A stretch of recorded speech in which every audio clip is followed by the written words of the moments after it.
India के शहर आगरा में मुगल एम्पायर के आर्किटेक्ट्स का ऐसा साकार मौजूद है जिसको आज पूरी दुनिया ताजमहल के नाम से पहचानती है।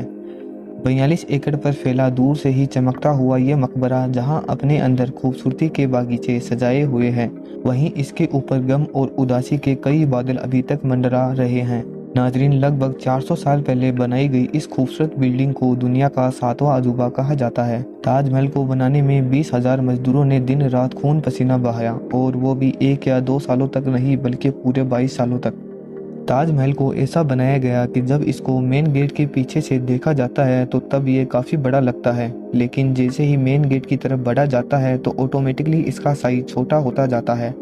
क्या आप जानते हैं ताजमहल के वो कौन कौन से राज थे जिनको 400 साल पहले छुपाने की कोशिश की गई, और उस दौर में जब कंक्रीट और स्टील था ही नहीं तो फिर इस आलीशान मकबरे पर मौजूद 40 मीटर ऊंचे डूम को कैसे बनाया गया? ये सब और इससे भी ज़्यादा आप जान सकेंगे आज की इस स्पेशल वीडियो में। शाहजहां ने अपनी पूरी ज़िंदगी में कई जंगें लड़ी और उनमें भरपूर कामयाबी भी हासिल की। इसी वजह से इनको शाहजहां का नाम दिया गया।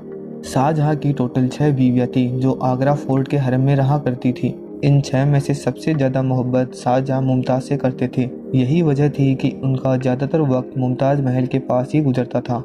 जब 1621 में मुग़ल शहंशाह इस दुनिया से चल बसे तब मुग़ल एम्पायर का बादशाह शाहजहां को बनाया गया। पूरी मुगलिया सल्तनत अपने नए बादशाह से बहुत खुश थी। ये वो दौर था जब मुग़ल एम्पायर अपने पूरे उरूज पे था, यानी पूरे इंडिया और पाकिस्तान के साथ साथ अफगानिस्तान के भी चंद हिस्सों पर मुग़ल एम्पायर का राज हुआ करता था। शाहजहां के गद्दी संभालने के 1 साल बाद फिर से मुग़लों को जंग लड़नी पड़ी। अगले 2 सालों तक जंग चलने के बाद शाहजहां ने इस जंग में भी भरपूर कामयाबी मिली, लेकिन शाहजहां अभी इस कामयाबी का जश्न मनाते कि उनको एक अफसोसनाक खबर से आगाह किया गया कि मुमताज़ महल जो कि शाहजहां के 14वें बच्चे को जन्म दे रही थी उसकी हालत बिगड़ गई और 17 जून 1631 को वो ना चाहते हुए भी इस दुनिया से चल बसी। पूरी मुगलिया सल्तनत का जश्न देखते ही देखते मातम में बदल गया। ये खबर जो शाहजहां पर आग बनकर गिरी थी उसने तो जैसे इसकी दुनिया ही ख़त्म कर दी थी। शाहजहां की सबसे पहली मोहब्बत और सबसे अजीज बीवी मुमताज़ महल इस दुनिया से रुखसत हो चुकी थी। मुमताज़ महल ने मरने से पहले एक आखिरी ख्वाहिश की थी कि वो चाहती थी कि उनकी कब्र दुनिया के सबसे खूबसूरत मकबरे में मनाई जाए। मुमताज़ महल की इस आखिरी ख्वाहिश को पूरा करने के लिए शाहजहां ने अपनी सारी दौलत और ज़िंदगी वक्फ करने का इरादा कर लिया। मुमताज़ के गुजरने के 6 महीनों बाद यानी 1632 में ताजमहल की कंस्ट्रक्शन का काम स्टार्ट कर दिया गया। करीब 20,000 से भी ज़्यादा मजदूर, पत्थर तराश और कारीगरों को पूरी सल्तनत से इकट्ठा किया गया। कारीगरों के लश्कर शाहजहां के हुक्म पर आगरा बुलवा लिए गए थे, क्योंकि मुमताज़ की कब्र यमुना रिवर के बराबर में मौजूद थी। इसी वजह से इस जगह पर दुनिया की सबसे खूबसूरत बिल्डिंग बनाना काफ़ी मुश्किल काम था।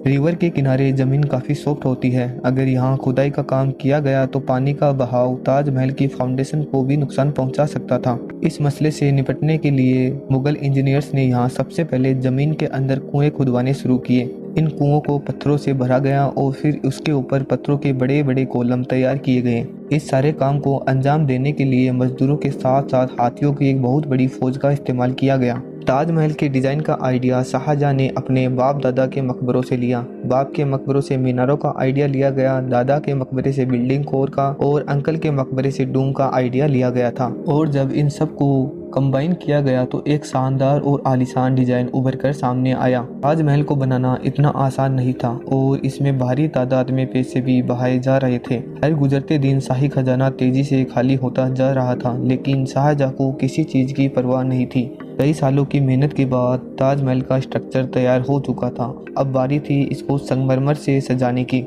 संगमरमर आगरा से 400 किलोमीटर दूर राजस्थान से मंगवाया जाना था, क्योंकि यहाँ का मकराना मार्बल आज तक दुनिया का फाइनेस्ट मार्बल माना जाता है। 1000 हाथियों की मदद से हजारों टन वजनी मार्बल राजस्थान से आगरा मंगवाए गए। ताजमहल का ये खूबसूरत डूम इतना बड़ा है कि इसका अंदाजा सिर्फ आंखों से देखकर ही लगाया जा सकता है। आजकल इस तरह के डूम बड़ी आसानी से स्टील स्ट्रक्चर की वजह से बनाए जा सकते हैं, लेकिन 400 साल पहले 40 मीटर ऊंचे डूम को बनाने में उनके पास सिर्फ पत्थरों का ही सहारा था। इस डूम को बनाने में मुगल इंजीनियर्स ने परफेक्ट कैलकुलेशन की थी। उसकी आज के इंजीनियर्स भी तारीफ करते हैं। ताजमहल की डेकोरेशन के लिए इसको पीटरा डूरा या प्राचीन कारी से डेकोरेट किया जाना था। डूरा एक ऐसी कलाकारी को कहा जाता है जिसमें कीमती पत्थर को मार्बल के अंदर तराश कर लगाया जाता है। मार्बल को बारीकी से कीमती पत्थर की शेप के हिसाब से तराशा जाता है और फिर उसमें पत्थर को ग्लू के जरिए चिपकाया जाता है।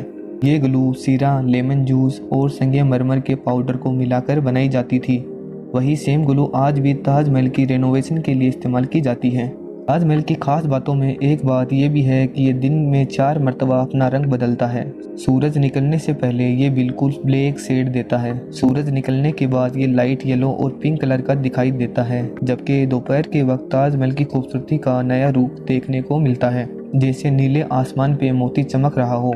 और सनसेट के वक्त ताजमहल गोल्डन कलर का दिखाई देता है। पूरे 22 सालों के बाद सन 1654 में ताजमहल की कंस्ट्रक्शन का काम मुकम्मल कर दिया गया। शाहजहां अपनी बेगम की याद में दुनिया का सबसे खूबसूरत मकबरा बनाने में कामयाब हो चुका था। शाहजहां ने इस आलीशान इमारत का नाम अपनी पसंदीदा बीवी की याद में ही रखा था, लेकिन वक्त के साथ साथ मुमताज़ महल का नाम ताजमहल रख दिया गया।